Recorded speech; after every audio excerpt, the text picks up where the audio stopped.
அதிதி. இந்த அதிதின்ற வார்த்தைய புல்லிங்கமா ஸ்திரீலிங்கமா நபும்சகலிங்கமான்னு தெரிஞ்சுக்கணும்.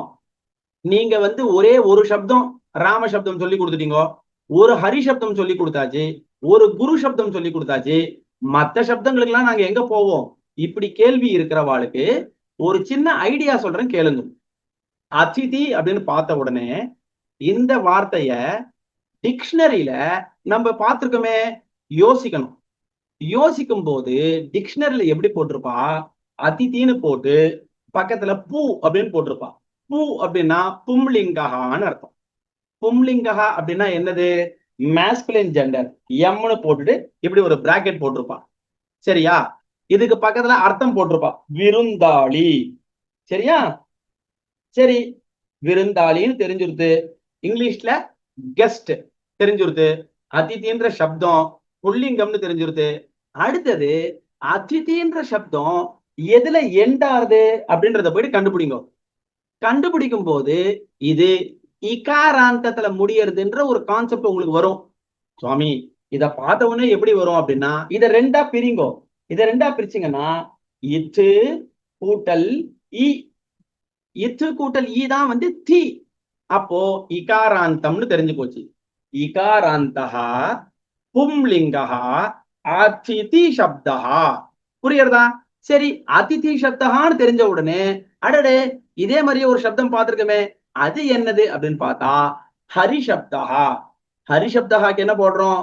இகாராந்தஹா பும்லிங்கஹா ஹரிசப்தஹா. அதே மாதிரிதான் இகாராந்தஹா பும்லிங்கஹா அதிதி சப்தஹா. சரி, அங்க என்ன சப்தம் ஆரம்பிச்சது? ஹரிஹி ஹரி ஹரயஹா. அதே மாதிரி இங்க அதிதிஹி அதிதி அதிதயஹா. அடுத்தது அங்க என்ன இருந்தது? ஹரிம் ஹரி ஹரீன்னு. அதே மாதிரி ஆதித்யம் ஆதி அடடே சுமதி அம்மா, நீங்க அன்மியூட் பண்ணி சொல்லிட்டு இருக்கீங்களேம்மா, மியூட் பண்ணி சொல்லுங்க. சரி, இப்போ ரெண்டாவது என்ன பார்த்தோம்? ஹரிம் ஹரி ஹரின்னு. அது மாதிரி ஆதித்யம் ஆதித்தி ஆதித்தின்னு. சரி, மூணாவது என்னது? ஹரினா ஹரிபியாம் ஹரிபிஹி. அதே மாதிரி ஆதித்தினா ஆதித்திபியாம் ஆதிதிபி. புரியுறதா? இதே மாதிரியே ஒரு ஒரு விபக்திக்கும் ஹரி சப்தத்தை வச்சு நீங்க கம்பேர் பண்ணிட்டே வந்தீங்கன்னா அதிதி சப்தம் ரொம்ப சுலபம். புரியுறதா? இதே மாதிரிதான் மத்த வார்த்தைகள். நீங்க ஒரு வார்த்தையை பாக்குறீங்களோ, இது என்ன சப்தமா இருக்கும்னு உங்களுக்கு ஒரு டவுட் வருதுன்னா உடனே டிக்ஷனரிக்கு போங்க.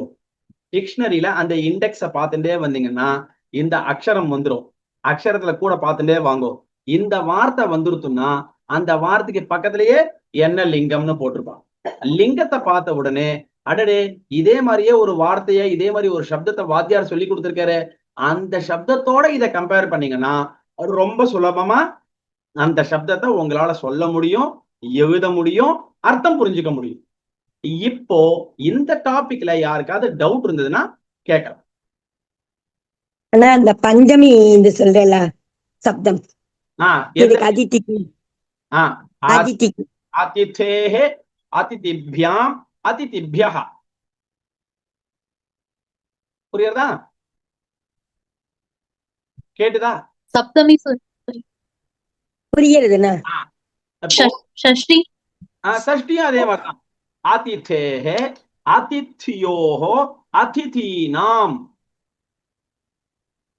சரியா? கேட்டுதா? கேட்கணும் குருஜி.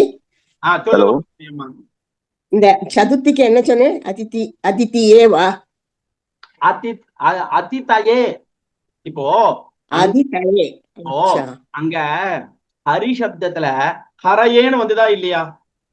ஆமா ஆமா, ஹரையே வந்திருக்கு. ஆமா, அப்போ அங்க ஹரி சப்தத்துல ஹரையேன்னு வரும்போது அதே மாதிரி இகாரா சொல்லும் போது கவனிச்சுக்கோங்க. ஹரி சப்தத்துல ஹரையேன்னு வரும்போது கவி சப்தம் ரவி சப்தம் எல்லாம் பார்க்கும்போது கபயே கவையே ரவையே இத மாதிரியே அதிதி சப்தத்துல அதிதாயே ம். அப்படின்னு வரும். அதிதயே ஆமா, ஆதி அதிதயே பஞ்சமியில அதித்தியேகவா பஞ்சமியில அதிதேஹே. அதித்தே அச்சா சி அதித்தே அதாவது நல்லா புரிஞ்சுக்கோங்க. இது ம் இப்ப நான் ஒரு தடவை உங்களுக்கு சொன்னதுனாலயே இது நொற்று ஆயிடாது. புரிஞ்சுக்கோங்க. அதான் அது நிச்சயமா சொல்றேன், இது சொன்னதுனாலயே நொற்றுவாயிடாது. இது எப்ப தெரியுமா நொற்றுவாகும்? ஒரு எழுதி எழுதி ஒரு நோட் எடுத்து அதுல உங்களுக்கு லெஃப்ட் சைட்ல ஹரி சப்தத்தை எழுதி பார்த்து அதுக்கு அப்படியே ரைட் சைட்ல அதிதி சப்தத்தை எழுதி பார்த்து ஒரு ஒரு வார்த்தையா அதே மாதிரியே மேட்ச் பண்ணிட்டே வந்தீங்கன்னா ஈஸியா பண்ணிடும். புரியறதா?